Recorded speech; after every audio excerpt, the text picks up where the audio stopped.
দেশের চলমান পরিস্থিতি নিয়ে প্রধান উপদেষ্টার বাসভবন যমুনায় অন্তর্বর্তীকালীন সরকার ডক্টর মোহাম্মদ ইউনূসের সঙ্গে এক বৈঠকে মিলিত হন বিএনপির শীর্ষস্থানীয় একটি প্রতিনিধি দল। টানা 1.5 ঘণ্টা বৈঠক শেষে দলের মহাসচিব মির্জা ফখরুল ইসলাম আলমগীর অন্তর্বর্তীকালীন সরকারের সাথে আলোচনার বিষয়বস্তু তুলে ধরেন। জাতীয় ঐক্যের আহ্বান জানিয়ে সরকারকে যত দ্রুত সম্ভব জাতীয় নির্বাচনের রোডম্যাপ দেওয়ার আহ্বান জানান। সমস্ত রাজনৈতিক দলগুলোর সাথে আলাপ আলোচনা করে জাতীয় ঐক্য সৃষ্টি করার ব্যাপারেও আমরা আহ্বান জানিয়েছি।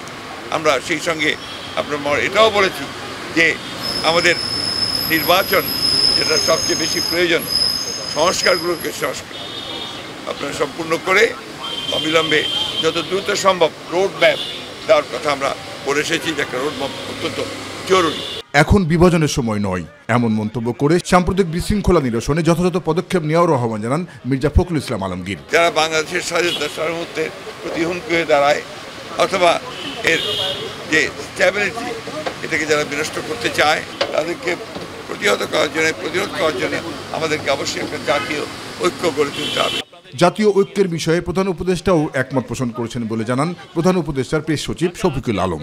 জাতির সমস্ত ইউনিটির ক্ষেত্রে, জাতির স্ট্যাবিলিটির ক্ষেত্রে উনি সবার মধ্যে ইউনিটির কথা বলেছেন।